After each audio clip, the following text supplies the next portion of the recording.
My name is Helen Collins. I'm 29 years old and I work at the local library in a small town that most people have probably never heard of.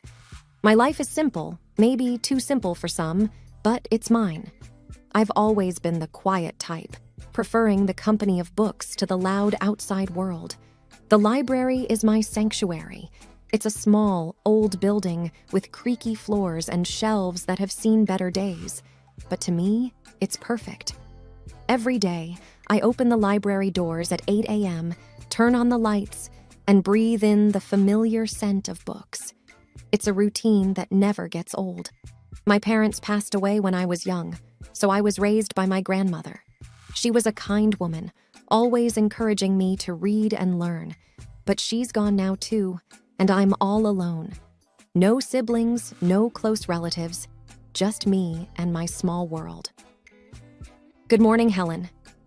Mr. Jenkins, a regular visitor, greets me as he walks in.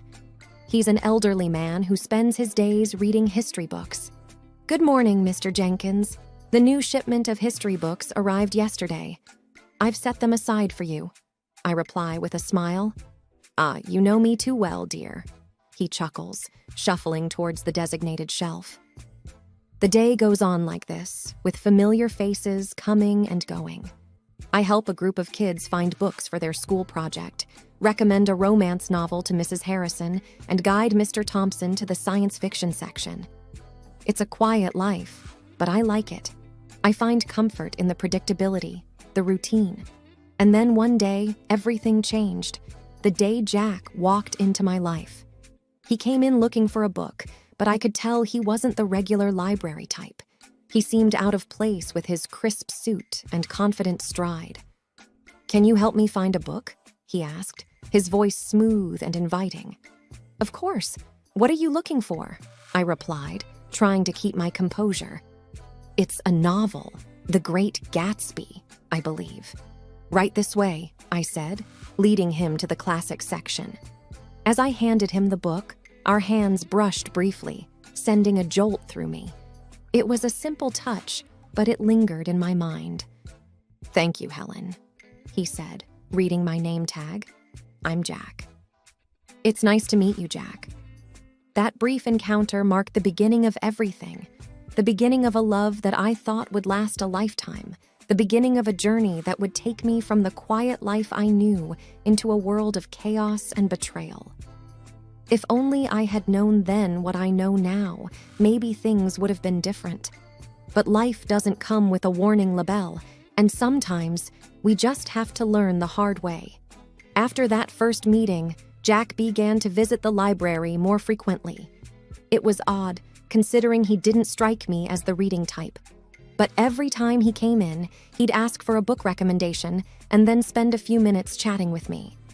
One day, he walked in just as I was struggling with a box of newly arrived books. "Need a hand with that?" he offered, walking over. "That would be great, thanks," I said, relieved. As we placed the books on the shelves, he asked, "So, Helen, what got you into working at a library?" I shrugged. "I've always loved books. They're like friends, you know. Plus, it's nice and quiet here." He laughed. "I can see that.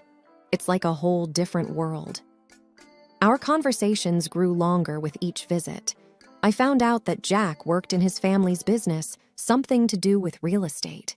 He was easy to talk to, and for the first time in a long time, I felt like someone was genuinely interested in me. Then one day, he surprised me. "Helen, would you like to have dinner with me tonight?" he asked, a hopeful look in his eyes. I was taken aback. "Like a date?" "Yes, like a date," he smiled. I hesitated. This was new territory for me, but there was something about him that made me want to say yes. "Okay, sure, I'd like that," I replied, trying to keep my voice steady. We went to a small restaurant in town. It wasn't fancy, but it was cozy. We talked about everything and nothing, and for a few hours, I forgot about my usually solitary life.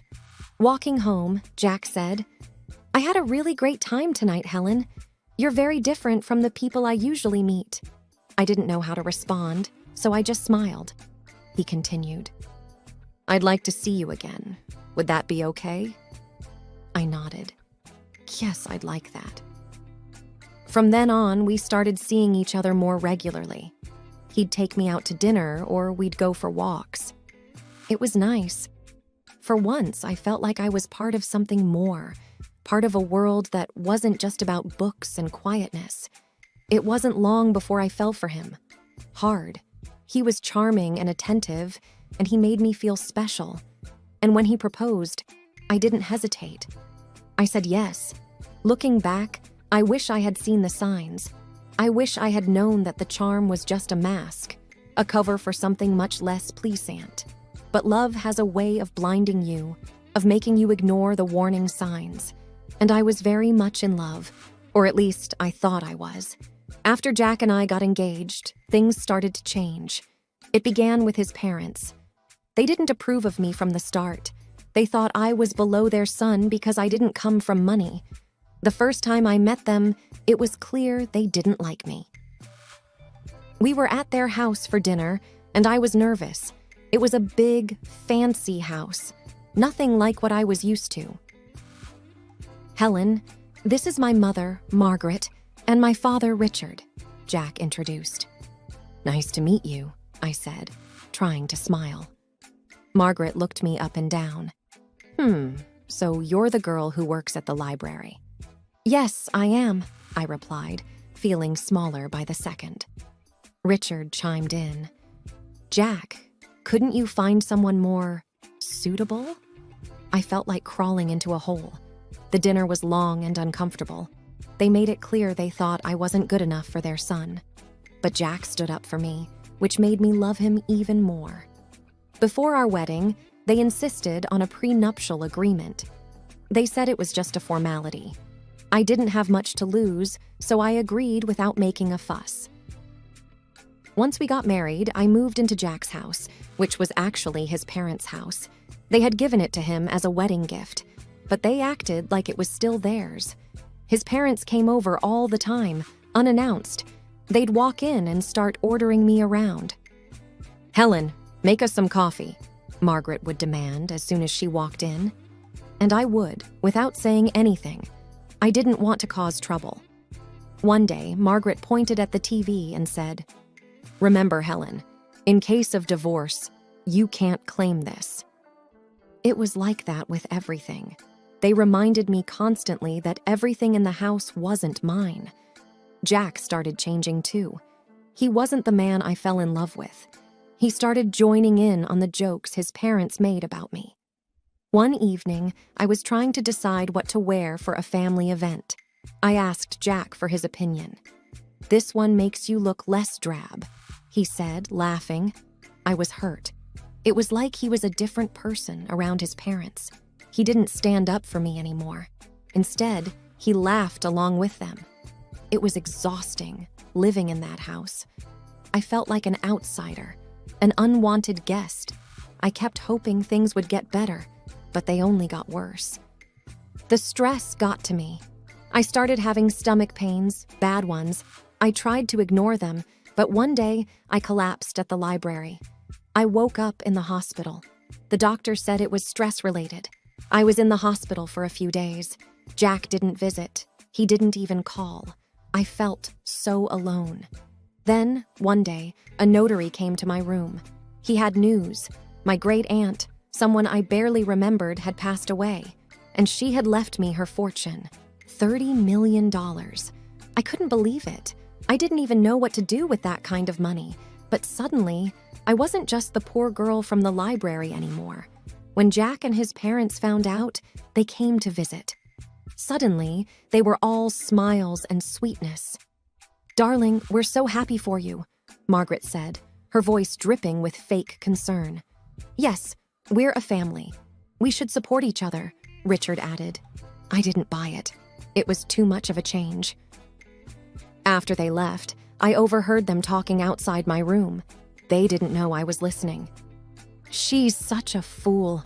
Can you believe our luck? Jack laughed. We need to make sure she doesn't leave you, Jack. Maybe you should have a child with her. That will tie her down, Margaret suggested. I felt sick to my stomach. These people didn't care about me. They just wanted my money. I knew then what I had to do. I had to get out of that house, away from these people. I had to take control of my life. I wasn't going to be their victim anymore. I left the hospital with a plan in my mind. I knew what I had to do. As I got home, Jack and his parents were waiting. They were all smiles, acting like the caring family they never were. "Oh, Helen, we were so worried about you," Margaret exclaimed. I nodded but didn't say much. I needed to act normal, not to tip them off. Jack came closer. "So, when do you get the inheritance?" he asked, a little too eagerly. I looked at him, the man I thought I loved, and realized I didn't even recognize him anymore. "Soon," I said. "But it's not something you need to worry about." His smile faltered a bit. "But we're married, Helen. What's yours is mine, right?" I forced a smile. "Of course, darling." That night, I couldn't sleep. Their voices echoed in my head, their fake concern, their greed. It made me sick. I got up and started writing. I wrote down everything they had done, everything they had said. It was like a dam had broken, and years of pent-up frustration and pain poured out. The next morning, I had a meeting with a lawyer. I explained everything, showed him the prenuptial agreement. He was shocked but said the agreement would protect me.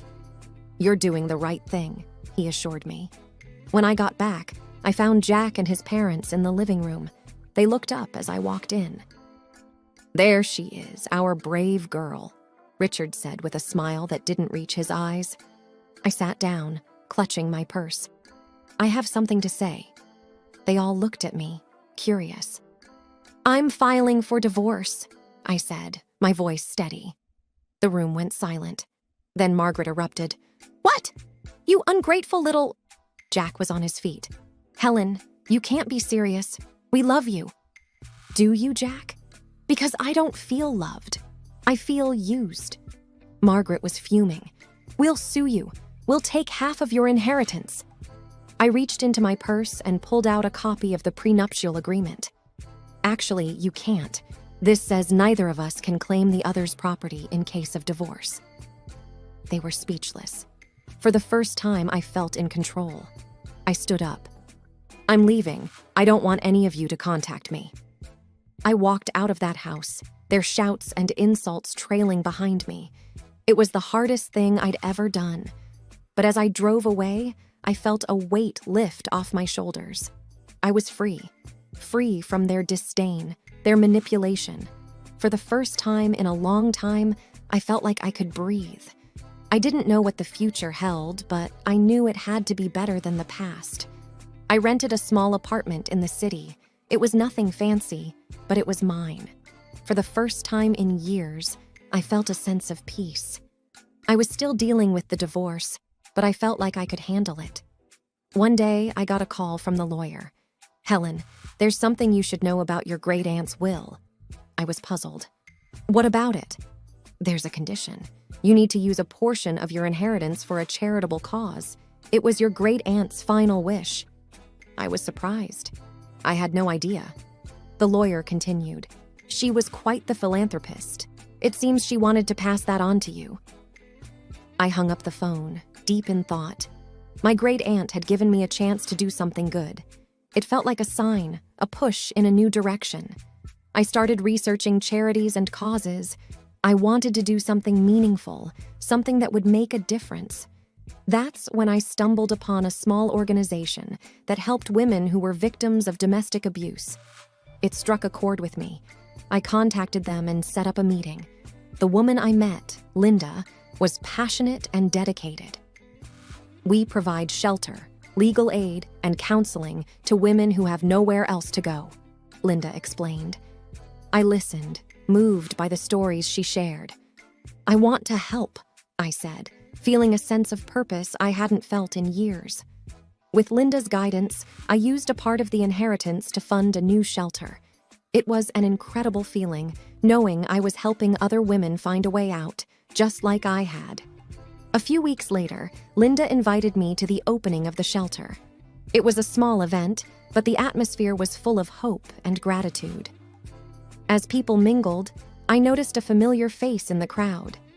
It was Sarah, an old colleague from the library. "Helen, is that you?" she asked, surprised. "Sarah, it's been so long," I said, hugging her. "What are you doing here?" she asked.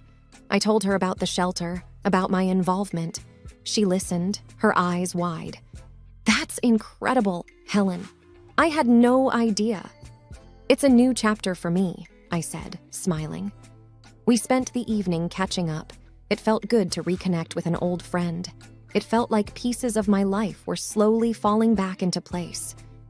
As the event wrapped up, Linda came over. "Helen, I can't thank you enough. This shelter will change lives." I looked around at the faces of the women who now had a safe place to go. "It's the least I could do," I said, feeling a warmth in my heart that I hadn't felt in a very long time. The days started to blend into one another, each filled with the rewarding work at the shelter. I was finding a new sense of purpose, something that was truly mine. Then, out of the blue, my phone rang. It was a number I hadn't seen in a while, Jack's. My heart raced with a mixture of emotions, but curiosity won. "Hello, Jack," I said, my voice calm. "Helen, I need to talk to you. Can we meet? It's urgent." His voice sounded desperate. Reluctantly, I agreed to meet him at a public coffee shop, hoping that being in a familiar place would give me strength. Sitting across from Jack, he looked different, defeated, almost pitiful. His eyes were pleading. "Helen, I made a huge mistake. I want you back. I've realized how much you mean to me," he blurted out. I looked at him, feeling nothing but contempt. "Why now, Jack?" He sighed. "My parents, they controlled everything. They were the reason our marriage failed. I was weak, but I'm different now." I felt a surge of anger. "You blame your parents? You stood by while they treated me like dirt. You laughed with them, Jack." He reached for my hand, but I pulled away. "Please, Helen, I know I was wrong. I've changed." I stared at him, seeing the man I once loved but now felt nothing for. "Changed or not, it's too late. I feel nothing for you, Jack. Nothing but contempt." His face fell, and for a moment, I saw a glimpse of the man I married. But it was fleeting. "I'm sorry, Jack. I've moved on. I have a life now, a purpose. There's no place for you in it," I said firmly. He nodded slowly, a look of resignation on his face. "I understand. I just had to try." Leaving the coffee shop, I felt a weight lift off my shoulders. It was over. Truly over. The next day, there was an event at the shelter. A local artist had donated a sculpture, and it was to be unveiled in the garden. As I stood there, surrounded by people who supported and believed in me, I felt a sense of belonging. Sarah, my old colleague from the library, stood beside me. "You've done something amazing here, Helen," she said, smiling. The artist pulled the cover off the sculpture, revealing a figure of a woman reaching up to the sky. It symbolized hope, strength, and new beginnings. Applause filled the air, and for a moment, everything felt right in the world. Linda, the woman who had helped me so much, came over. "Helen, this is just the beginning. There's so much more we can do." I looked around at the faces filled with hope and knew she was right. This was my new beginning, and I was ready to embrace it fully. My new life was busy and fulfilling. Every day at the shelter brought new challenges and rewards. My confidence grew, and for the first time in years, I felt in control of my destiny. I even started taking self-defense classes, something I would have never imagined doing before. One day, as I was leaving the shelter, I saw a car parked outside. It was my mother-in-law, Margaret, and she stepped out as soon as she saw me. "Helen, we need to talk," she said, her voice softer than I'd ever heard. "I have nothing to say to you, Margaret," I replied, my voice steady. "Please, just hear me out. I've realized how wrong we were," she pleaded. I stopped and looked at her.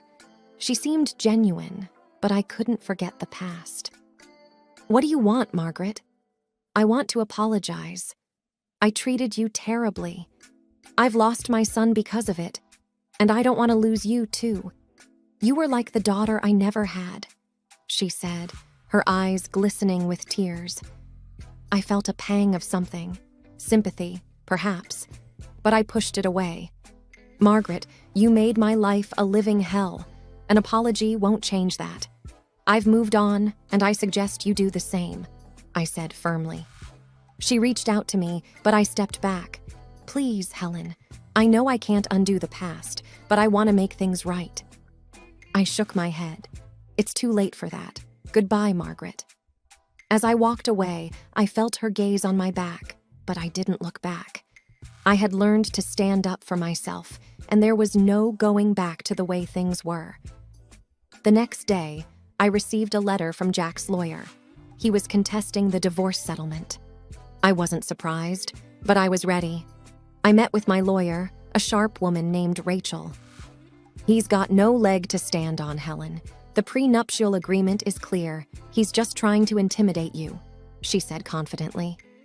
I nodded. "I'm not afraid of him anymore. Let's fight this."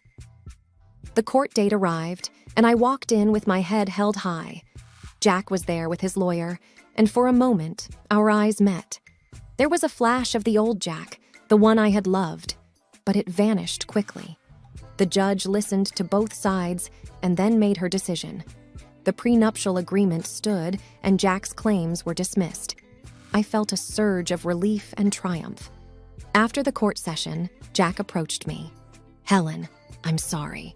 I was wrong," he said, his voice low. I looked at him, seeing the man I once loved, but now felt nothing for. "Goodbye, Jack. Take care of yourself," I said, and walked away. As I left the courtroom, I felt a sense of closure. That chapter of my life was finally over, and a new one was just beginning. At the shelter, we were planning a fundraiser, and it was taking all my attention. The support from the community was overwhelming, and I felt a deep sense of gratitude. The night of the fundraiser arrived, and the place was buzzing with energy. People from all walks of life had come to support our cause. As I looked around, I realized how far I had come. From a quiet, timid woman to someone who stood up for herself and others. "Helen, you did it. This is amazing," Sarah said, coming up to me. I smiled. We did it. And there's so much more to do. As the event went on, I felt a sense of accomplishment and purpose. This was my life now, and I was exactly where I was meant to be.